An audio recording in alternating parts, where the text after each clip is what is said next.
नमस्कार, विंध्या टाइम्स में आपका स्वागत है। 9 PM इस हफ्ते हम बात करेंगे महिलाओं के साथ हो रहे अत्याचार, महिला अपराध और मध्य प्रदेश में महिला अपराध की जो स्थिति है, रीवा जिले में जो स्थिति है वो क्या है। क्योंकि आंकड़े तो इस तरह के हैं, आंकड़े जो बयां करते हैं, चाहे मध्य प्रदेश के परिप्रेक्ष्य में बात की जाए या रीवा के परिप्रेक्ष्य में या विंध्य के परिप्रेक्ष्य में, हमेशा ये देखा गया है कि अपराधों की संख्या बढ़ी है। लेकिन इसका दूसरा पहलू भी ये है कि अपराध रजिस्टर्ड हुए हैं, पुलिस ने कार्रवाई की है, इसलिए ये संख्या ज्यादा है।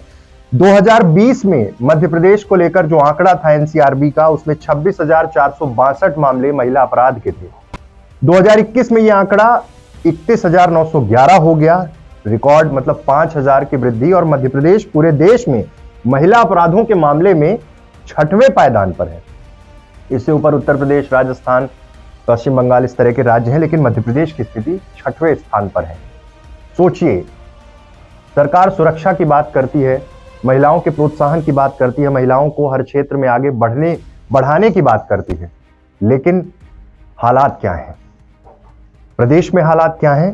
रीवा जिले में जो आंकड़ा है 2022 का, नए साल में हम जा रहे हैं कल से, वो 490 था जो बच्चे गुम हुए थे, जिसमें ज्यादातर अधिकांश लड़कियां थी। महिलाओं और बच्चियों से जो ये अपराध हो रहे हैं, उन पर जो अपराध हो रहे हैं, इनकी जो स्थिति है वो हमें बहुत कुछ सोचने को मजबूर कर रही है। बढ़ते महिला अपराध, महिलाओं के साथ अपराध, अत्याचार, कारण क्या है? आखिर क्यों ये परिस्थितियां बनती जा रही हैं? समय दर समय ये कोशिश की गई कि महिलाओं की स्थिति सुधारी जाए, प्रयास किए जाएं, बड़े प्रयास किए जाएं, लेकिन प्रयास हो भी रहे हैं, लेकिन संतोषजनक परिणाम अब भी नहीं मिल पा रहे हैं। सामाजिक ढांचा कुछ इस तरह का है, विंध्य के परिप्रेक्ष्य में बात करें कि सामाजिक बदनामी के डर से न जाने कितने लोग थाने तक पहुंचे ही नहीं, जिनकी बच्चियां गायब हैं। बार बार पुलिस महकमा ये अपील करता है कि शिकायत दर्ज कराइए, तब पुलिस कुछ कर पाएगी। अगर आप सीधे तौर पे अपने आसपास या इस क्षेत्र में देखेंगे कि ऐसे बहुत से मामले हैं महिलाओं के साथ अपराध के, अत्याचार के, जिनकी शिकायत तक नहीं हुई है। और शिकायत ना करने की मूल वजह सामाजिक दबाव, ये पूरी व्यवस्था ये महिलाओं को किस ओर धकेल रही है। शादी के बाद जो आत्महत्या के मामले आए, महिलाओं को प्रताड़ित करने के मामले आए, दहेज प्रथा के जो मामले सामने आए, हालांकि इस क्षेत्र में पहले की जो परिस्थितियां हैं उससे अब स्थिति सुधरी है, लोग जागरूक हुए हैं, लेकिन फिर भी स्थिति अभी उतनी अच्छी नहीं है। एक पिता अपनी बेटी की शादी करके जब उसे ससुराल भेजता है, अपना सब कुछ दांव लगाकर, तमाम इच्छाओं की पूर्ति करते हुए कि बेटी चैन से रहेगी, लेकिन कुछ समय बाद आपने भी पढ़ा होगा, तमाम सोशल मीडिया से लेकर मुख्य मीडिया में भी ये खबरें आती रही हैं, दहेज प्रताड़ना, और हादसे का शिकार हो गई एक बेटी। फिर उसके बाद शुरू होती है पुलिस की कार्रवाई, गिरफ्तारियां, तमाम चीजें। लेकिन ये सामाजिक संरचना इस तरह से आज भी बनी हुई है कि इस तरह की घटनाएं आम हो चुकी हैं। दूसरा एक पक्ष, लड़कियों के साथ घटित अपराध, जिसमें एक पक्ष ये भी कहता है कि लड़कियों की भी गलती रही है। आए दिन ये खबरें आती हैं कि लड़की घर से भाग गई, किसके साथ गई, कहां गई। पुलिस लगातार साइबर की मदद से तमाम लोगों से पूछताछ करके ट्रैक करने की कोशिश करती है। कई बार मिल जाते हैं, कई बार कुछ पता भी नहीं चला। बहुत सारे ऐसे केसेस हैं। शिकायतें कहां चली गई, लोगों ने क्या प्रयास किए, लेकिन ज्यादातर केसेस ऐसे ही हैं। 70 से 80% केसेस ऐसे हैं कि लड़कियां अपनी मर्जी से गई हैं। किडनैपिंग जहां हुई है वहां पर तुरंत एक्शन हुआ, लेकिन अपनी मर्जी से गई, उसके बाद कहां फंस गई, किस बवंडर में फंस गई, और जब पता चला तब तक बहुत देर हो चुकी थी। निगरानी, सामाजिक दायरा, जागरूकता, इस पर पुलिस लगातार कोशिश कर रही है, प्रयास कर रही है कि लोग जागरूक हो। लेकिन जो स्थिति है, आइए आपको सबसे पहले सुनाते हैं, एक अधिवक्ता ये बता रही हैं सरिता सिंह की क्या परिस्थिति है, ये अपराध इस तरह से क्यों बढ़े हैं, महिलाओं के साथ जो अत्याचार हो रहा है या फिर जो सोशल मीडिया का दुरुपयोग हो रहा है।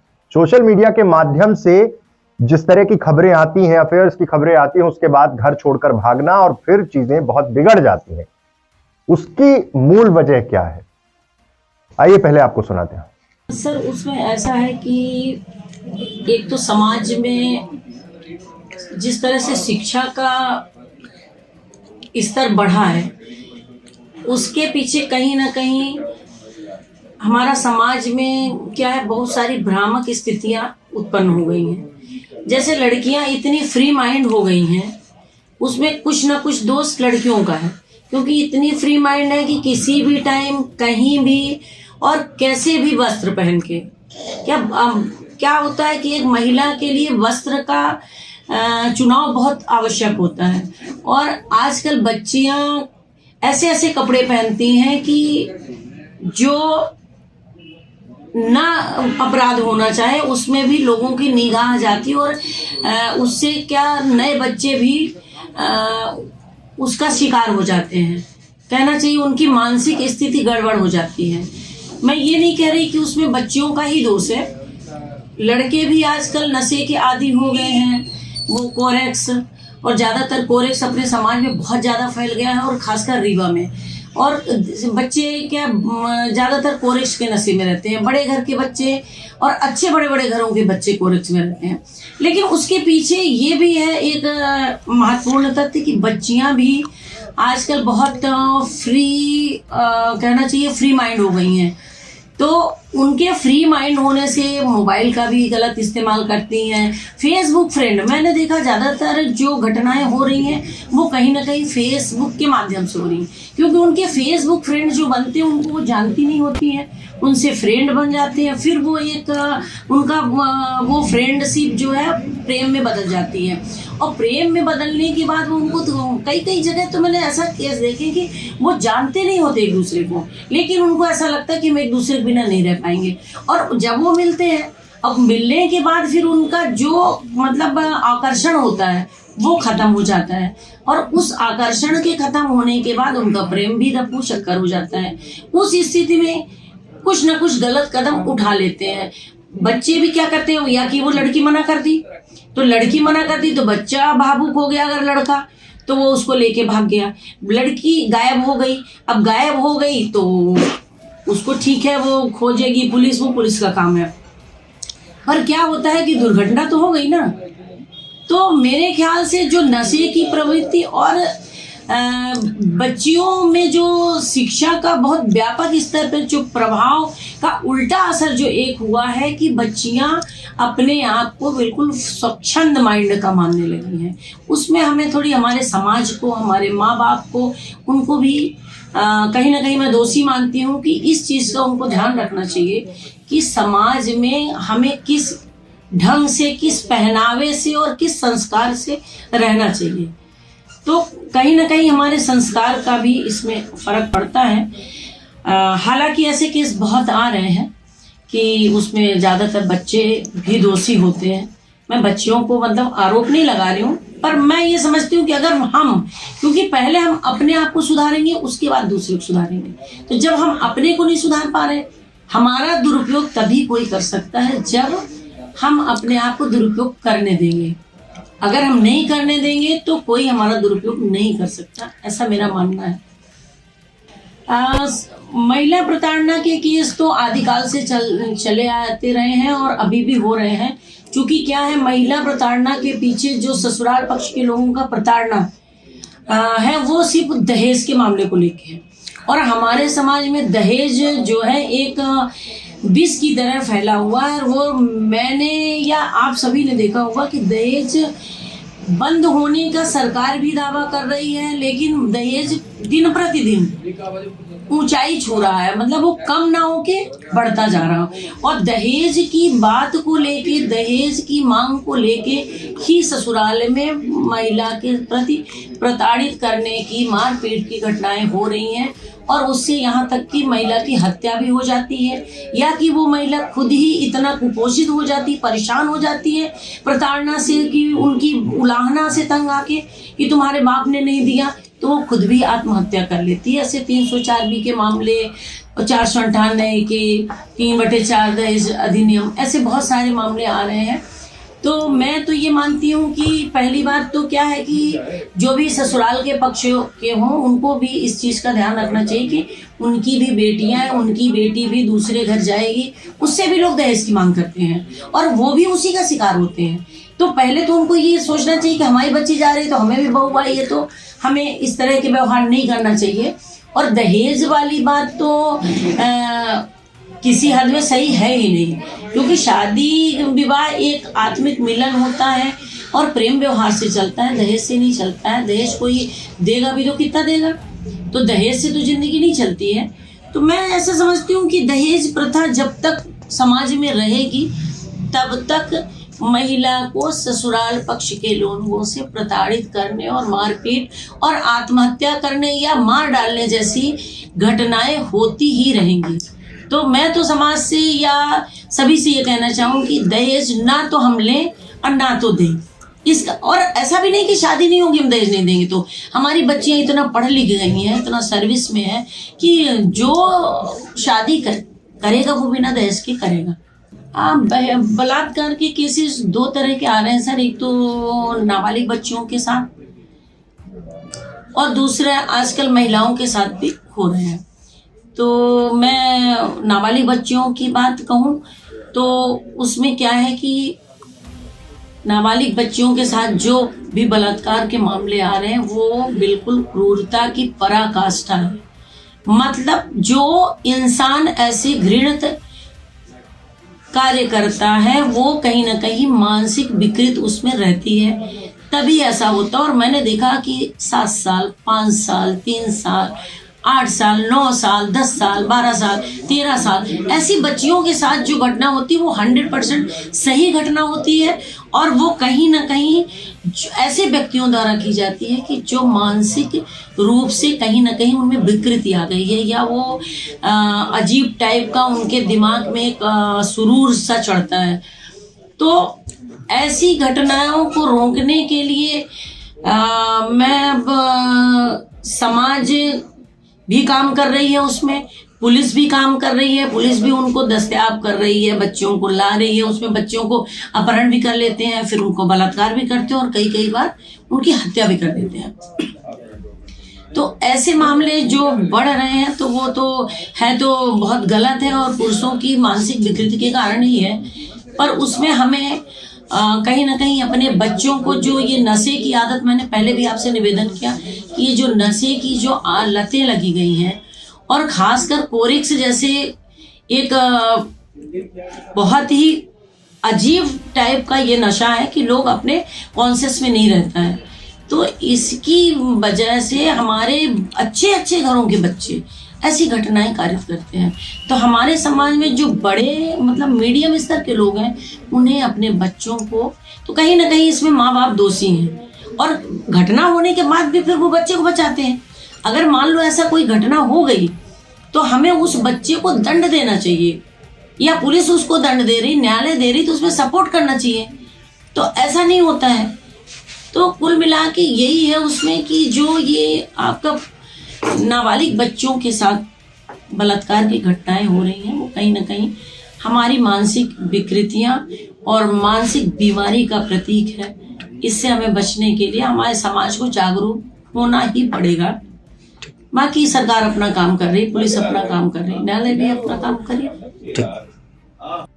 इस पूरी प्रक्रिया में अगर हम और आप ये समझें कि आखिर यहाँ तक ये परिस्थितियां क्यों पहुंची हैं, गांवों से शहर पढ़ने के लिए आना और फिर धीरे धीरे जो परिस्थितियां निर्मित होती हैं, जिस तरह की चीजें होती हैं, या तो गांव में एक सामाजिक दायरे में जिस तरह से रखा जाता है, जिस तरह की परवरिश होती है, उसमें किस तरह की निगरानी रखने की जरूरत है। जागरूकता की बात यह है, जैसे पुलिस अधीक्षक ने भी कई बार कहा कि डिजिटल मीडिया, मोबाइल का इस्तेमाल ठीक है, मोबाइल जरूरी है, एक कनेक्टिविटी रहती है, तमाम चीजें हैं, लेकिन उसके सही सदुपयोग के लिए समाज को भी आगे आना पड़ेगा। जागरूकता का वो पक्ष जब तक आप मजबूत नहीं करेंगे तब तक स्थितियां बिगड़ती रहेंगी।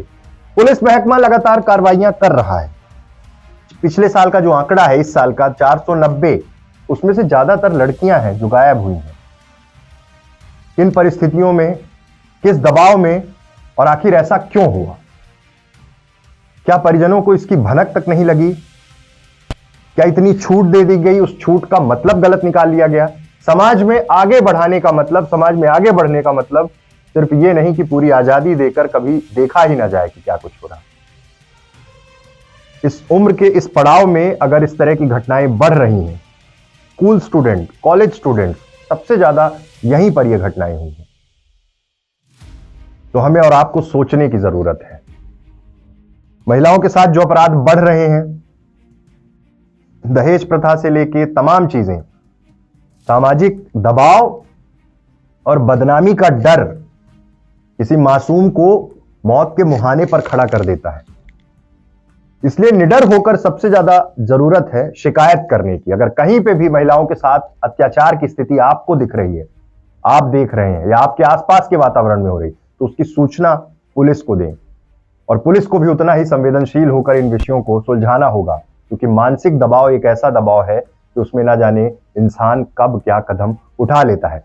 आइए आपको पुलिस अधीक्षक का बयान सुनाते हैं कि क्या आंकड़े हैं, किस तरह की परिस्थितियां हैं, और पुलिस की ओर से क्या प्रयास किए जा रहे हैं, और क्या मैसेज है रीवा की आवाम के लिए।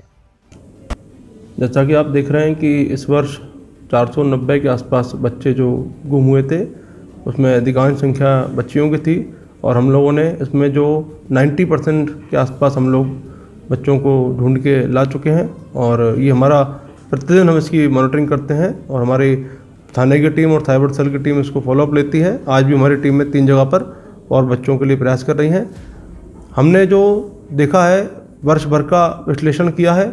शहरी क्षेत्र में तो काफ़ी संख्या में स्कूल कॉलेज में लगातार हमारी महिला पुलिस अधिकारियों ने जाके बच्चियों से संवाद किया, उनसे बातचीत की, उनको साइबर फ्रॉड के खतरों से आगाह किया, उनको करियर के लिए उन्मुख किया। परंतु ग्रामीण क्षेत्र में, कस्बाई क्षेत्र में हम लोगों ने जो प्रयास किए थे, उसमें और अधिक तेज़ी लाने के लिए हम लोग जनवरी माह से विशेष अभियान ये चला रहे हैं। स्कूल कॉलेज के साथ साथ कुछ मजरा, टोला, छोटा मोहल्ला जो रहता है, उनमें भी जाके अपने कार्यक्रम शुरू करने जा रहे हैं। वहाँ पर रहने वाले क्षेत्रीय नागरिक, सामाजिक कार्यकर्ता, पत्रकार बंधु और इन सबको साथ में लेके हम प्रयास करेंगे कि वहाँ की जो बच्चियाँ हैं उनको शुरू से ही ओरिएंटेशन उनका ये किया जाए कि वो किसी बहलावे में ना आए, किसी बहकावे में ना आए, और किसी की बात पे विश्वास ना करें, जिससे कि इस संख्या को कम किया जा सके जो नाबालिग बच्चियों के जाने की संख्या है। क्योंकि अधिकतर अपराध फिर लौट के आने के बाद उसमें बढ़ते हैं, सेक्शन बढ़ते हैं। तो ये तो पहला मसला हो गया। दूसरा विषय, जैसा कि आप चर्चा कर रहे थे, पारिवारिक तनाव के चलते विभिन्न प्रकार की शिकायतों में विशेष रूप से कोरोना के पश्चात भी हमने देखा वृद्धि हुई है, जिसमें विभिन्न पति पत्नी के बीच में विभिन्न कारणों से समस्या उत्पन्न हुई है। इसको देखते हुए एक पूरा ग्रुप है जो प्रत्येक संडे को बैठ के काउंसलिंग कर रहा है, परिवार परामर्श केंद्र चला रहा है, और उससे काफ़ी हमको ऐसा लगा है कि परिवारों को तोड़ने से बचाने में मदद मिली है। फिर भी कुछ जगहों पर ऐसा रहता है कि जहाँ पर FIR अवश्यंभावी हो जाती है और फरियादी पक्ष FIR के अलावा संतुष्ट नहीं होता, तो हम लोग FIR करके उसकी संतुष्टि के लिए FIR करते हैं, फिर प्रकरण न्यायालय में चलता है। तो इस प्रकार ओवरऑल लगातार महिला अपराध पे कमी लाने के प्रयास समाज के विभिन्न संगठनों के सहयोग से हम लोग कर रहे हैं। जनरली आजकल जो आपने देखा, बच्चों के पास मोबाइल फ़ोन काफ़ी जल्दी उम्र में उनको मिल जा रहा है। कुछ जगहों पर उनकी पढ़ाई को लेके उसकी आवश्यकता थी और इसके चलते पेरेंट्स उनको मोबाइल फ़ोन देते हैं, परंतु उनको मोबाइल फ़ोन उपयोग करने के संदर्भ में एक जो कहना चाहिए कि उनको सीख देनी चाहिए, जो सावधानियां बरतनी चाहिए, उसका अभाव देखा जा रहा है। इसको देखते हुए हम लोगों ने साइबर सुरक्षा के जो विभिन्न कार्यक्रम किए हैं, उस दौरान बच्चों की जो क्वेरीज़ हैं उनकी जिज्ञासा है उसको देख के समझ में आया कि इनको लगातार इस प्रकार के कार्यक्रमों की आवश्यकता है, जिससे ये किसी ऑनलाइन फ्रॉड में ना है, किसी के द्वारा किसी बहकावे में ना है। हम लोगों ने लगातार इस वर्ष ये प्रोग्राम किए हैं और हमारी पूरी टीम जनवरी से इस प्रकार के कार्यक्रमों में और अधिक तेज़ी लाने वाली है और अधिक संख्यात्मक जगहों पर इसको करने वाली है और अधिक क्षेत्रों को कवर करने वाली है। देखिए, हमारे जितना समाज में बालिकाएं अपने पैरों पर खड़ी होंगी, जितना शिक्षित होंगी, जागरूक होंगी, इस प्रकार की घटनाओं में कमी आएगी और एक पारिवारिक संस्कार भी इसमें अपना मायने रखता है। और जब पुलिस के पास कोई फरियादी आता है राहत के लिए, तो जितना एक्टिवली पुलिस काम करेगी उतना ही हम लोग किसी गंभीर अपराध को टाल पाएंगे या घर को तोड़ने से बचा पाएंगे। आपके चैनल के माध्यम से मैं आप सभी से ये अपील करना चाहूँगा कि मोबाइल फ़ोन बच्चों को अगर आप दे रहे हैं तो कृपया करके उनको उसके नुकसान, उसके चैलेंज और उससे होने वाली कमियां, समस्याएं, इस पर भी बातचीत करें। बच्चों से जितना हम लोग संवाद करेंगे और उनको इस मोबाइल के उपयोग और दुरुपयोग के बारे में चर्चा करेंगे, बच्चे समझदारी से उसका उपयोग करेंगे तो उनको काफ़ी समस्याओं से हम बचा सकते हैं। और दूसरा मेरा रिक्वेस्ट रहेगा कि बच्चियों को हम लोग जितना अधिक विभिन्न प्रकार के कैरियर के बारे में चर्चा करें और जितना उनको जो भी हमारे विभिन्न क्षेत्रों में बच्चियों ने तरक्की की है, चाहे वो खेल का क्षेत्र हो, अंतरिक्ष का क्षेत्र हो, राजनीति का क्षेत्र हो, अन्य कोई क्षेत्र हो, उसके जीवन परिचय से इनको अवगत कराएं तो उनमें एक ये भी फीलिंग आए कि हमको भी कुछ इस स्तर तक प्राप्त करना है और अपने पेरेंट्स का, अपने ज़िले का, प्रदेश का और देश का नाम रोशन करना है। सामाजिक ढांचे के साथ ये देखना बहुत जरूरी है कि हम शिकायत कर पा रहे हैं कि नहीं। जो लोग शिक्षित नहीं हैं, उतने पढ़े लिखे नहीं हैं, उनके बीच जाकर जागरूकता हम सबको दिखानी पड़ेगी, हम सबको उन्हें अवेयर करना पड़ेगा, तब हम महिलाओं के साथ घटित हो रहे अपराधों को रोक पाएंगे। साथ ही साथ पुलिस को भी पूरी संवेदनशीलता के साथ काम करना पड़ेगा। ये हर इंसान की जिम्मेदारी है कि अगर कोई पीड़ित महिला प्रताड़ित हो रही है तो आप उसके हक और अधिकार के लिए खड़े हो जाइए, उसकी आवाज बनिए। अगर वो पढ़ी लिखी है तो उसे जागरूक करिए और बताइए कि आपके जो अधिकार हैं, अगर आपके साथ कोई अत्याचार कर रहा है तो आपको इसकी शिकायत करनी चाहिए, न्याय मिलना चाहिए और उन्हें सजा मिलनी चाहिए जो इस तरह का कृत्य कर रहे हैं। साथ ही साथ शिकायत के साथ साथ जो जागरूकता का पक्ष है वो उतना ही मजबूत होना चाहिए। दूसरा, रीवा एसपी ने जो अपील की है, आज कोविड के बाद ये देखा गया कि जरूरतें बहुत बढ़ी हैं, मोबाइल का इस्तेमाल बढ़ा है, लेकिन क्या मोबाइल का इस्तेमाल सही तरीके से हो पा रहा है, उसे भी समझना होगा। कोविड काल में जिनकी नौकरियां गई, घरों में जो विवाद बढ़े, विवाद बढ़ने के बाद जो महिलाओं के साथ अत्याचार बढ़े हैं, वो आंकड़ा आपके सामने 2020 और 2021 के आंकड़े में 5000 ज्यादा महिलाओं के साथ अपराध बढ़े हैं, रेप की वारदातें। कानून का डर ना होने का सबसे बड़ा कारण क्या है? क्या उन्हें यह पता है कि वो छूट जाएंगे? इस व्यवस्था में उनके लिए रियायत है। अभी मध्य प्रदेश शासन ने जो कोर्स ऑफ एक्शन लेने शुरू किए हैं, बुलडोजर चलाना शुरू किया है, इससे कितना प्रभाव पड़ रहा है, इसकी भी समीक्षा होनी चाहिए। तमाम अपराधियों के घर गिराए जा रहे हैं, जो अवैध निर्माण है उन्हें गिराया जा रहा है, कड़ी से कड़ी सजा की मांग हो रही है। लेकिन उसके बाद भी जब यह देखा जाता है कि अपराधी बेखौफ होकर वारदात को अंजाम देता है, रेप की घटना को अंजाम देता है, उसकी वजह क्या है?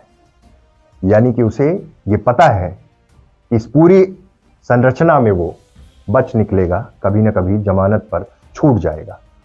इसलिए कानून बनाने वालों को भी ये सोचना होगा कि महिलाओं के साथ घटित हो रहे इस तरह के अपराध की लगाम किस तरह लगाई जा सकती है और लगाम लगाने का जो तरीका है वो कितना सरल हो, क्योंकि अभी जो जितना जटिल है उसके कारण भी लोग बेखौफ हो जाते हैं, वो अपराधी जो इस तरह के कृत्य को अंजाम देते हैं। इसलिए सामाजिक संरचना के साथ साथ जागरूकता एक बहुत बड़ा पक्ष है, जिसके साथ हम महिलाओं को बचा सकते हैं। उनके ऊपर घटित अपराधों को लेकर हम जागरूक हो जाएं और हम ये अवेयरनेस फैलाना शुरू कर दें, लोगों तक ये मैसेज कन्वे करना शुरू कर दें कि अपने अधिकारों को लेकर जागृत हों, तब शायद हम महिलाओं को अपराध, जिस तरह का अपराध उनके साथ घटित हो रहा, उससे बचा सकते हैं। बहुत बहुत धन्यवाद।